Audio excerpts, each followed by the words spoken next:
Chapter 19. The Duke and the Dauphin. 2 or 3 days and nights passed.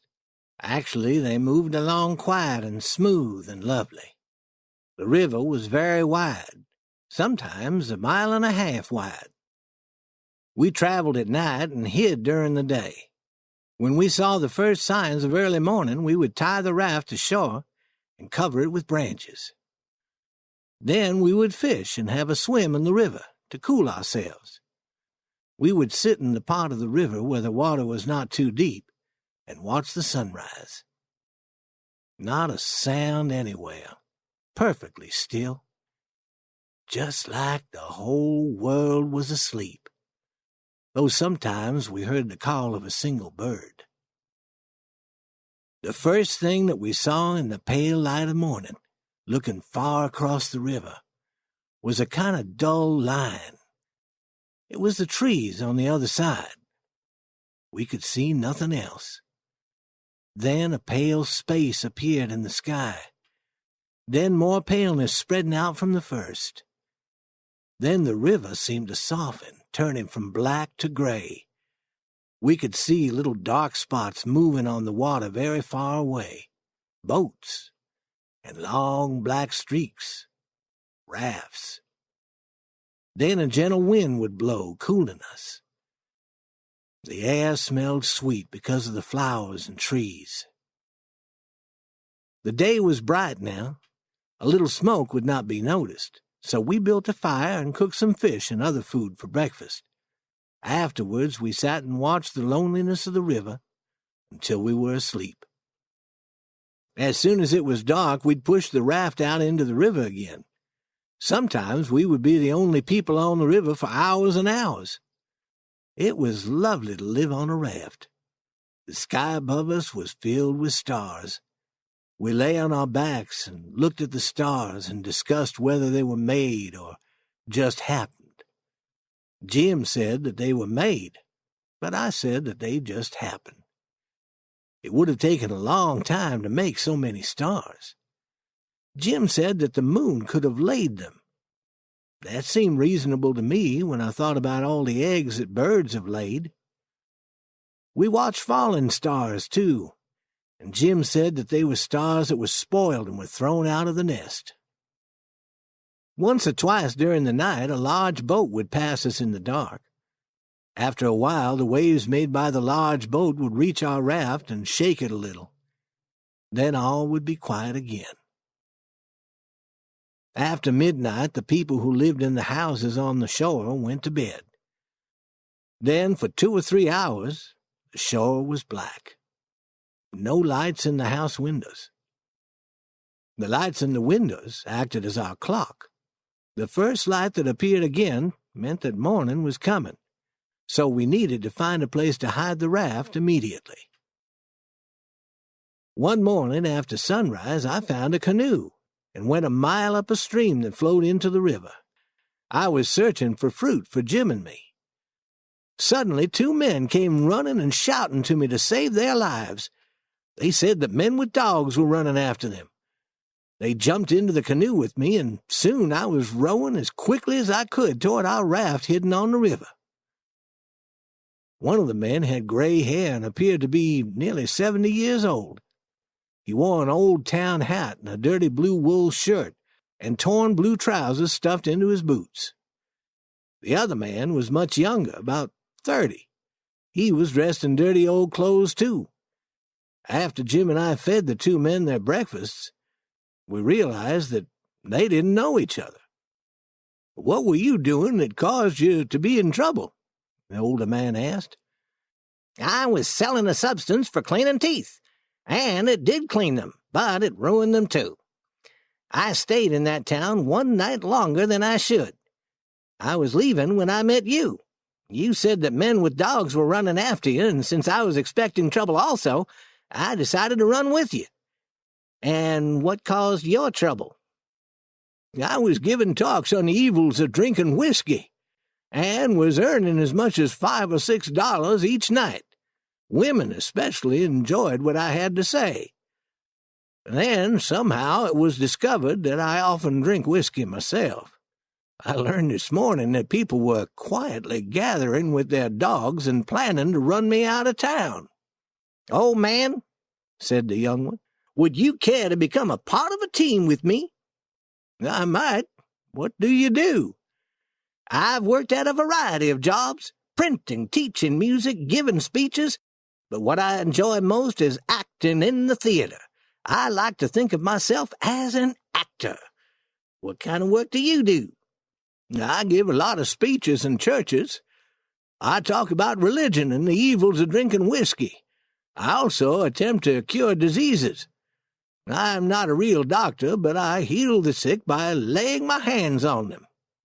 No one said anything for a while. Then the younger man sighed a long, sad sigh. "Why are you sighing?" "To think that I should now be in such shameful company." And he wiped a tear from his eyes with a dirty piece of cloth. "What's wrong with us? Why would you want better company than we are?" asked the older man. "I don't blame you, gentlemen. I brought myself down to this low state." "Brought yourself down from where? Where were you brought down from?" "You won't believe me. No one wants to believe me. I'll reveal to you my true name because I have confidence in you. I am the Duke of Bridgewater. My great-grandfather, the oldest son of the Duke of Bridgewater, came to America to breathe the pure air of freedom. He married, had a son, and died, at the same time that his father died back in England. I'm directly related to that baby boy. I am the real Duke of Bridgewater, though someone else now holds that title. Here I am, hated by the world, hunted by men with dogs, shamed into living on a raft with such low company." And he began to cry. Jim and I pitied him. We tried to comfort him, but he said that the only thing that would make him feel better was if we would recognize him as a duke. We said that we would be happy to do this if he would tell us how to act. "Well, you must bow when you speak to me and call me Your Grace, or my Lord, or simply Bridgewater. One of you must serve me my meals and do any jobs that I need done." Throughout dinner, Jim stood and served Bridgewater his food. "Will your grace like some fish? Will my lord like some cornbread?" Bridgewater seemed very pleased with this attention. I noticed that the old man was not pleased. He was very quiet and didn't seem happy with all the attention being shown to Bridgewater.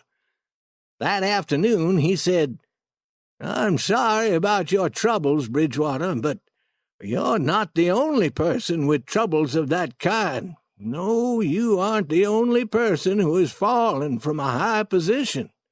"What do you mean?" "You're not the only person who has a secret, who is of noble birth. Can I trust you?" "To the bitter death." He took the old man's hand and said, "That secret of yours, speak." "Bridgewater, I am the Dauphin." Jim and I stared. The Duke said, "Yo who?" "Yes, my friend, it's true. Your eyes are looking this very moment at the long-lost Dauphin, Louis XVII, son of Louis XVI and Marie Antoinette. But you're too old to be the Dauphin. Trouble has aged me. Trouble has caused my gray hairs. This unhappy person that you see before you in these dirty old clothes is the rightful King of France." He cried and looked so unhappy that Jim and I decided that the only way we could make him feel good was to tell him how happy and proud we were that he was with us. We told him that we would gladly treat him in the same manner that we were treating the Duke. He thanked us and said that there was not much we could do to help him feel happy. However, he said that it often made him feel better if people treated him like a king. if they got down on one knee whenever they spoke to him, and always called him Your Majesty, and if they served him first at meals, and always remained standing until he told them that they could sit.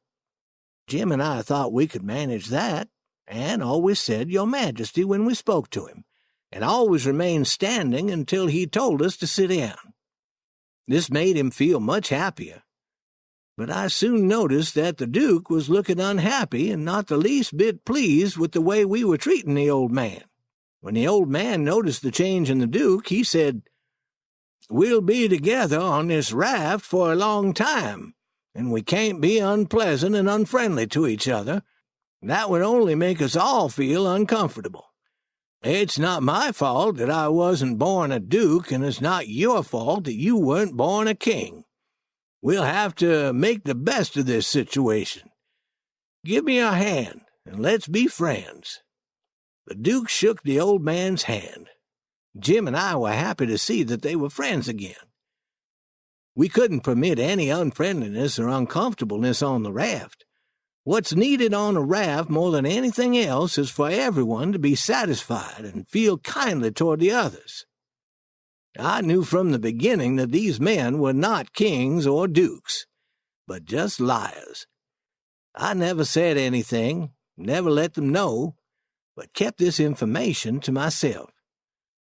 I didn't want to have quarrels on the raft, didn't want to have trouble. If they wanted Jim and me to call them king and duke, I wouldn't object. What I wanted was to keep the peace in the family. I learned one thing from Pap, and that was the best way to get along with this kind of people is to let them have their own way.